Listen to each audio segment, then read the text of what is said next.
Let's go to Japan and talk to Tom English about how things are going with the Scotland camp. Tom, good morning to you. How you doing? I'm not too bad. Yourself? Yeah, good. The Scotland situation is fairly similar to the Ireland situation at the moment, where it's a team who are desperately crying out to try and find the type of form they know they're capable of, and the form that led to their supporters having such high expectations, but which have cruelly been exposed in the sweltering heat of Japan. What's the perception of where Scotland are now versus where they should be? I think they're exactly where they thought they would be. They thought they would lose to Ireland, but they didn't expect to lose as dismally. So that was a major blow. They thought they would beat Samoa, which they have done. They're playing Russia tomorrow. They would expect to beat them with scoring 4 tries. And you know, when the draw was made, everyone in Scotland would have said that it's going to come down to the final game, Scotland versus Japan, and that's the case. So they are, I think, where they thought they were going to be. I don't think there was great expectations at all with the Scotland team. Everyone in Scotland knows what they're about. They're on their day excellent and a danger to most teams. On another day, dismal and a danger to themselves. And we've seen that repeatedly, not just in the Gregor Townsend era, but before. They will lose to America one week and then they'll put 40 or 50 points in Argentina the next week. They will beat Australia in Sydney one week and then they will lose to Fiji in Suva the following week. They're a yo-yo team. They're desperately looking for some level of consistency. They have one good result, and it was a good performance against Samoa. They need another one against Russia. The team has changed considerably since Ireland. Some of the old guard have been moved out of the team. John Barclay, gone. Ryan Wilson, gone. Tommy Seymour, gone. Duncan Taylor would have been considered first choice in the midfield. He's now gone from what would be considered the first choice team. So a lot has changed. Do you think, Tom, he'll go back to that selection for the Japan game? Is that a possibility that, you know, when it comes down to it, Townsend will ultimately be a conservative team selector for that game? No, I think he will go back to the team that beat Samoa. So I think you'll have Jamie Ritchie at open side, you'll have Blade Thompson at 8, and you'll have Magnus Bradbury at 6. They brought a lot of fire, a lot of energy, a lot of aggression to the Samoa game. I think you'll go back to that. I think Barclay and Wilson, the mainstays, 2 captains, former captains of Scotland. Barclay's captaining them tomorrow night. I think they'll be out. One of them might make the bench. I don't think it's going to be a conservative team. I don't think Gregor Townsend knows how to put a conservative team or a pragmatic team onto the pitch. But I think the team will look very, very similar, if not the same, as the one that went out against Samoa. And there was a nicer balance to the way they played against Samoa. They did go wide, but they didn't go wide in a brainless fashion like they tried to do against Ireland. They kind of beat up Samoa first and then they went wide. But there was more structure to it. There was no structure against Ireland. There was nothing against Ireland. It was just a ridiculous performance. Is there not a sense, though, Tom, that they're, and like Ireland, you know, under the Joe Schmidt era, we've achieved great things, but we've never been amazingly good to watch. At least when you're watching Scotland, that element of unpredictability, which is probably defined a bit by Finn Russell, who I thought was absolutely brilliant against Samoa. You're always entertained by them, and I find them great to watch. And I could see the Japan game being an absolute classic as well for what's at stake. Yeah, listen, I think it could well be a classic. But, you know, it's all very well for us in Ireland to say, oh, you know, geez, Scotland are great to watch. Scotland haven't won anything in 20 years. And Ireland have won European Cups, Grand Slams, Six Nations Championships. So I think the Scottish rugby fan would say, you know what, give us a bit of boring. We're happy to do boring if it means we win something. Because the country is starved, not even of trophies, but even a challenge for a trophy. Like there has been nothing in 20 years.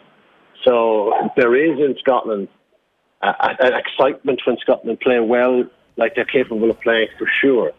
But there's also as well a group of fans that would think, do you know what? let's try and be a bit more pragmatic. Let's try and play winning rugby rather than entertaining rugby. And entertaining rugby will get a win against Australia every so often, or a win against Ireland every so often. But it's never going to be enough to put together a bid for a championship, which requires, that kind of Welsh-like, Irish-like in 2018 Ireland belligerence, like this robotic consistency and efficiency and aggression. Scotland are not made that way, and a lot of people in Scotland would, while admiring the way they play, would wish they were a bit more like Ireland. I can see why that would certainly seep into the consciousness, and yet at the same time, of the teams who are left, well, maybe Japan would fancy a crack against the All Blacks, but certainly I can see Scotland going into a game against the All Blacks going, we've got nothing to lose, let's treat this like we're 40 points down against England at Twickenham and see what happens.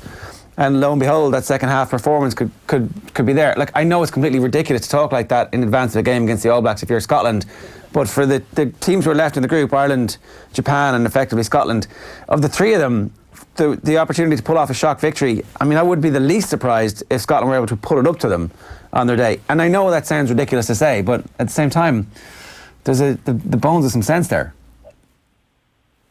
Well, look, I mean, they have to get past Russia, which they will. They have to get past Japan. Massive if over that one. If they get into a quarter-final against New Zealand, then the pressure is off them. Their hope and expectation for this World Cup is all about making the last eight. If they make the last eight, then they breathe a big sigh of relief and they have a crack. You're right, they have a crack at New Zealand and nothing to lose. There isn't a sinner in the world who thinks they're going to beat New Zealand. So the shackles are off and they could play. And in that mentality, as you say, second half against Twickenham, Finn Russell taking risks, throwing offloads.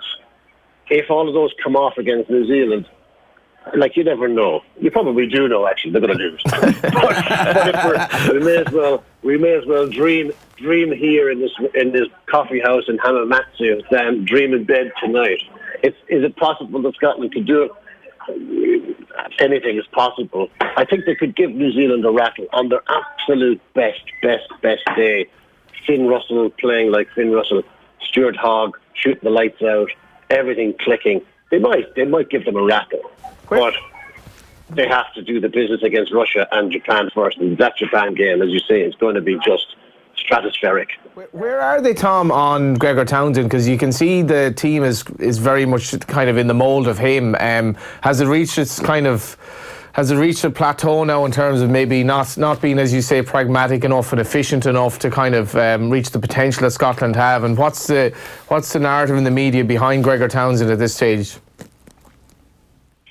I mean, I think after the Ireland game, there was most criticism of Gregor Townsend of his time, and it's 2 years, more or less, since he took over. That was the most criticism he came in for.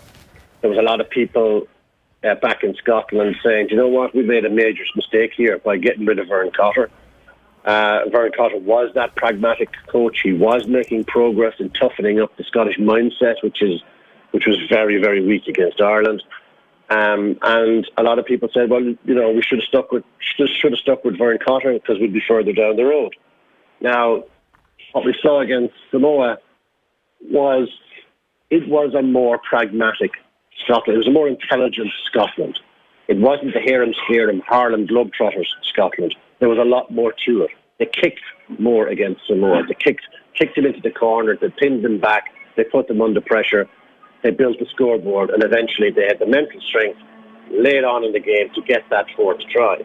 That is a kind of Scotland that we haven't seen for a while. I mean, you saw it in the second half against England, but that was when they were 30 points down at the break. They had nothing to lose. This was a huge pressure game against Samoa, and in fairness to them, they really handled it well, and they handled it in a less than Gregor Townsend type way. It was a kind of hybrid of what Cotter was trying to do and what Townsend has been doing. It was a middle ground. It was much more balanced and I think much more effective for it.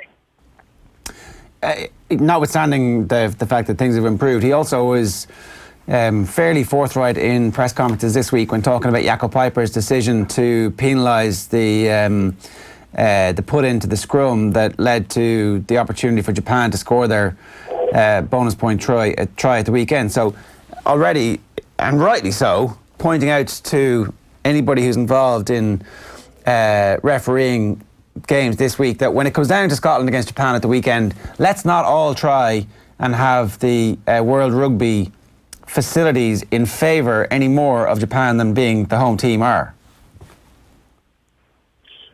Yeah, and this was very interesting. Yes, I mean, I asked him at the press conference yesterday about the crooked feed. This big story at the end of that game, the crooked feed that Piper called against Samoa, which led to Japan's fourth try and bonus points, which has potentially has a big effect in this pool.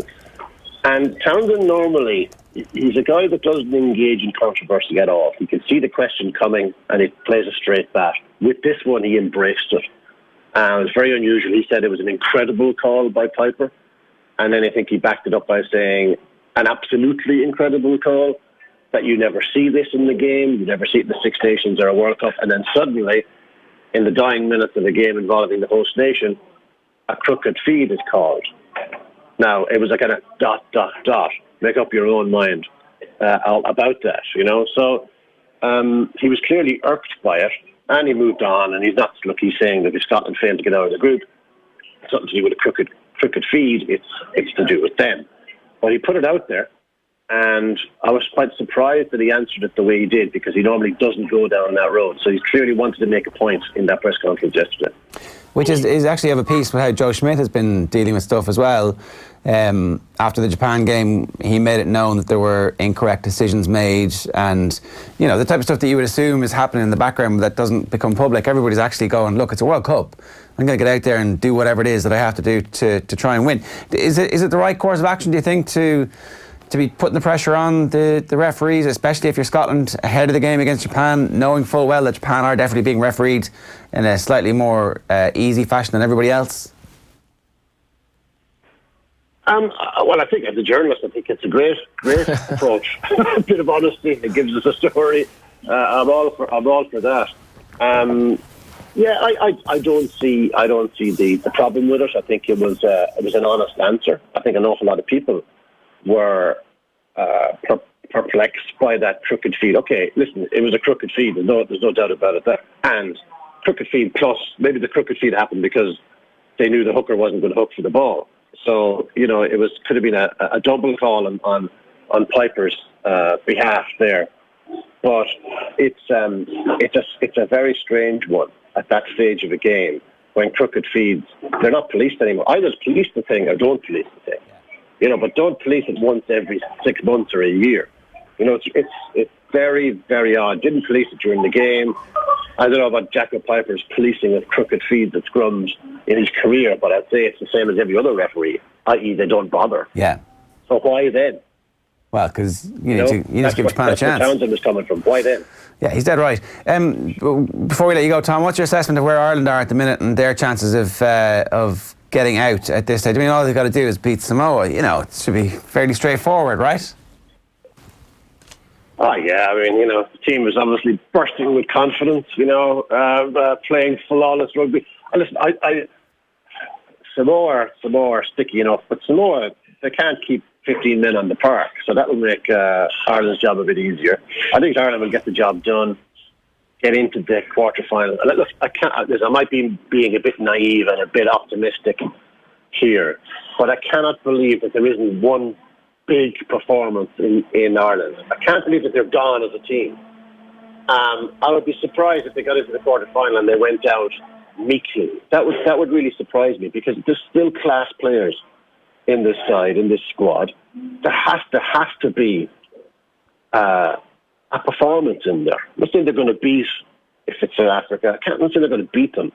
Surely to goodness, there's a reaction to all of the grief that they're going through, and all the doubt that they must be feeling. There has to be something more. The Joe Schmidt era surely can't just go out in a puff of smoke like this. I mean, again, look, maybe I'm optimistic. Maybe I'm being overly optimistic and naive, but I just think there's one big push coming from this team. Scotland beat Japan as well. Yeah, what do you think? Will Scotland beat Japan?